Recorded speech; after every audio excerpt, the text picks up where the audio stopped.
Gaaffii namoonni baay'een na gaafatanii waa'ee Kanaadaa irratti Kanaadaan akkamitti siif dhufee immoo akkamitti Kanaadaa argachuu dandeessee carrichaan dhiisinii achi ga'ii hin baddaa nuunis otoo carraan akkasii nu ga'ee nutti tolaa warra jettanii fi sobamoo dhugaadhaa hin qoostaayii waan akkasiin jechaa turtanii wantichi qoosaa otoo hin taane dhugaadha waan ta'eef sinittiin hima jechuudha. Nagaan waaqayyoo lafa jirtanitti isiniif haa baay'atu.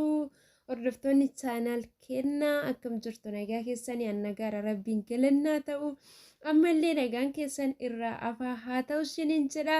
Haarawaa gara chaanaalii kana kan dhuftanii subscribe gochuudhaan gara maatii keenyatti dabalamaa isiniin jedha. Maatii taatanii kan jirtan immoo like gochuudhaan jalqabaa yaada keessan immoo koomentii jalatti kennaa isiniin jedha.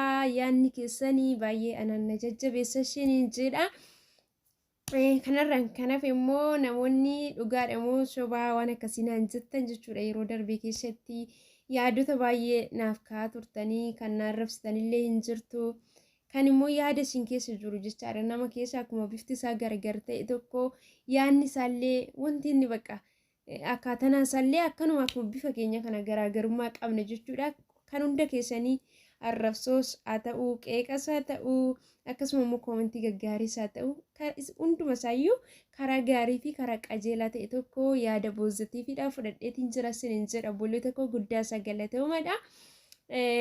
Dhimma Kanaadaa irratti jechuudha. Kanaadaa kanan ani argadhe isiniin jedhee ture karaa carraa yookaas immoo diivii kutanii deeman otoo hin taane jechuudha. Mucayyoo tokko jira. Mucayyoo kanaan immoo normaalii karaa feesbuukiitiin akkasuma waggoota 3 duratti wal barree baay'ee walitti dhufna jechuudha.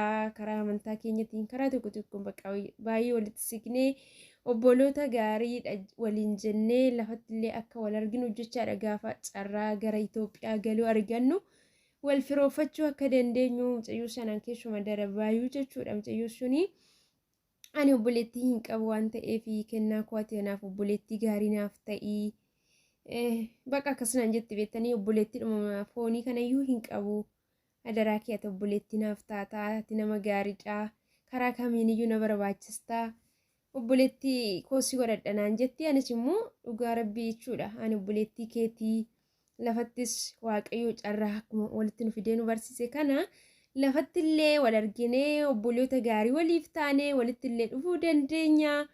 Gaafa guddannee jechuudha. Jira mitiiree nama guddaa taanee addaamii fa'aa gaafa argannee addaamii keenya faayyuu yayyabsiifnee isaaniyyuu wal barree obboloota gaarii waliif taanaa jennee akkasitti waadaa walii gallee turre mucayyoo sana booddee mucayyittiin jechaadha. Biyya biraa turtee biyya turte sanaa galtee gara biyya biraatti jijjiirrattee amma biyya biraa jirti. Mucayyoo suni nama waan ta'e jechuudha. Faarfataa maqaa isaanii dha'uu hin barbaanne jechaadha. Faarfataa beekamaadha.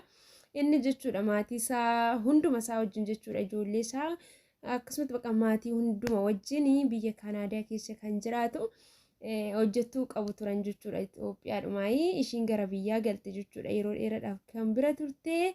Sana booddee mucayyoon kun immoo karaa amantaatiin jechuudha. Karaa amantaatiin kan isaan walitti dhufeenya qabani.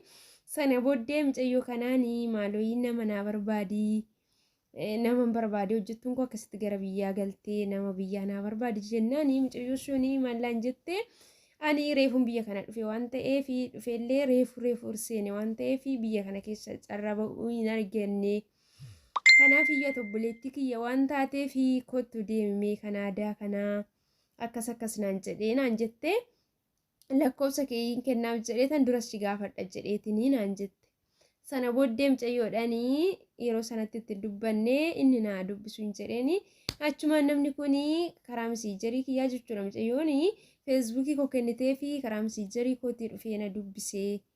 Gaafa dhufee na dubbisu immoo ani amma sanatti iyyuu mucayyootti hin dubbanne malee ani hojjettu mana nama Itoophiyaa ta'uu hin barbaadu jechuudha. Waaqayyoo natti ifidini dirqama natti hin ta'ini malee namni dirqama waan tokko hojjechuu danda'a jechuudha. Maaliif hojjettuu mana namaa hojjechuu mana namaati garuu namoonni keenya jechuudha wantoonni isaan namarratti raawwatan gara jabinni isaanii baay'ee ulfaata jechaadha. Keessumaa namoonni rakkina gurguddaa keessa turanii namoonni mana namaa keessa hojjetanii turanii haala keessa turan sana yaadatan jechuudha. wanta keessa darbanillee yaadatanii gara jabina qabu beektanii namootuma keenya namni hundi tokko jechaa hin jiru jechaadha. Namoota Itoophiyaa keessatti amma hojiidhaaf jechuudha mana namaa keessa kan hojjetanii kan mana namaa keessa galan baay'ee isaanii jechuudha hin cunqurfamu jechuudha.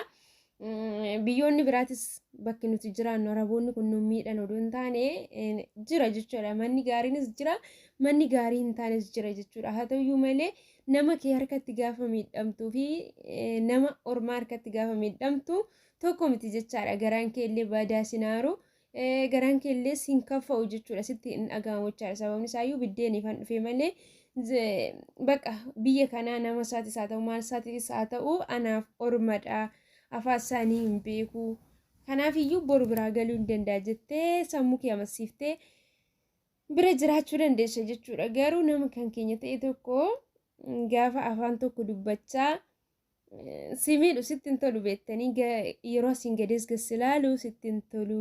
Sababa kanarraa ka'eetanii ani mana nama Itoophiyaa hojjettu hin ta'u jedhe malee nama Itoophiyaa jibbee miti. Maaliif anis achuma keessaan ba'ee maal jedhama mammaaksi tokko nyaadhuti gara fira keetti gara gariiti liqibsii jedhama jechuudha. Kanaaf iyyuu yoo waan barbaade ta'eyyuu biyya keenyallee lammii keenyallee maatii keenyallee jibbineetoo gargar ba'uu hin dandeenyu jechaadha. Gaarii hormarra yartuu ofiitu kan ofiiti jechuudha. Kanaaf yaada namaa gaafa hubattanii karaa qajeeladhaan hubadhaadhaa dhugumaanii wantichi kan na gaafatame. Sobee ittiin isin taphachiisuudhaaf otoo hin taane noormaaluma isaatii isiniin jedhaa. Warri immoo deemitii achi yeroo galte geesse baduu dandeessaa maal gochuu dandeessaa jettan kun immoo anas biyya namaa kana keessatti iyyuu baduu na sodaadhallee hin jaaladhullee jechuudha. Maaliif baatee baddee wantoonni sirra ga'an hedduu isaaniitu jiru biyya namaa keessatti baduu miti jechuudha. Yoo rakkinumti cimaa sirra ga'ee lubbuudhuma kiyyaan olfadha jettee jechuudha. Asittis taa'ee duunkoon oolu waan ta'eef carraan bakka na buusu hin beeku rabbi bakka na haa buusu hin beeku jedhanii isa badan yoo ta'e malee biyya namaa miti biyya keenya keessatti iyyuu durbii baatee too hin baddu jechuudha. Rakkinatu biyyaa nu baasee malee quufa miti jechuudha. Dubarri yookiis immoo dubartiin tokko manumaan bareeddii maatii ishii biraa bareeddii erga immoo carraan biyyaa nu baasee bakkuma jirru gola jirru sana keessatti wantoota bakka birrii xiqqoodha jennee tuffannee ba'uurra iddoodhuma ulfina qabnu iddoo wanti tokko tokko nutti bu'uu hin dandeenye waaqayyoon isa qabnu irratti fayyaa keenya irratti waaqayyoon galateeffannee haala mijeeffachuu qabna malee achi ga'ii badii warri jettanis ani na sodaadhaa. Asuma biyya namaa kana keessaa amma rabbi na gargaare taa'eettiin gaafa rabbi na gargaare galetanii beektu kaasiniyyuu gaafa achi geessanitti massineen jedha. Yaadni koo kanadha. Guddaa sagalatooma yaada keessanii fi gaaffii yoo qabaattan gaaffii qabattanii yaada keessanii koomentii jala kaa'aa. Akkasuma immoo namoonni jechuudha wantoota keessa darbitan seenaa keessanii irraa isaa ta'u nama barsiisuu hin danda'a jettanii nuuf qooduu barbaaddani lakkoofsa bilbila kiyyaa na gaafattan isiniif kennuu hin danda'a. Na dubbisaa isiniin jedha. Turtii waan na wajjin gootaniif guddaa galatoomaa hedduu isin jaalladha. Baay.